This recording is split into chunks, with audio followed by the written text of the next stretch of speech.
A oração sempre esteve presente na prática devocional do povo de Deus. A Bíblia está repleta de oração.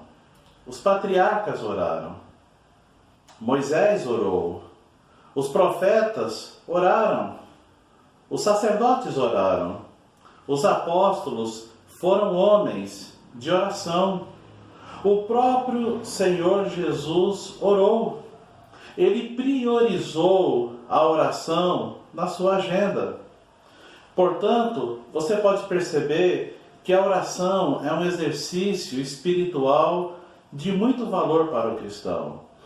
O teólogo e filósofo Søren Kierkegaard afirmou certa vez que a função da oração não é influenciar Deus, mas especialmente mudar a natureza daquele que ora.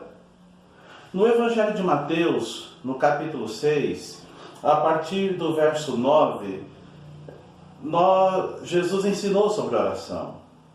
Na conhecida oração dominical, ou oração do Pai Nosso.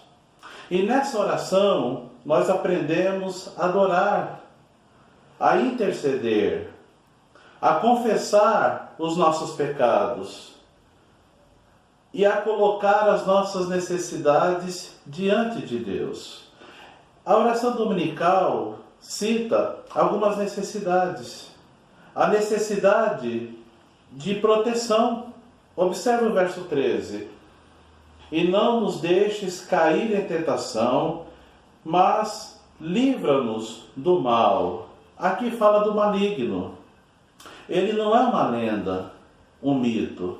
A Bíblia nos fala dos principados, das potestades, dos dominadores, das forças espirituais do mal. Não devemos ter medo. Na verdade, devemos nos submeter a Deus e resistir ao diabo. E diz as Escrituras que ele fugirá de nós. Mas a oração nos fala da necessidade de perdão. O verso 12 diz: e perdoa-nos as nossas dívidas, assim como nós temos perdoado aos nossos devedores. A Bíblia diz que eu e você, todos nós somos pecadores. Diz o apóstolo Paulo aos Romanos que todos pecaram e carecem da glória de Deus.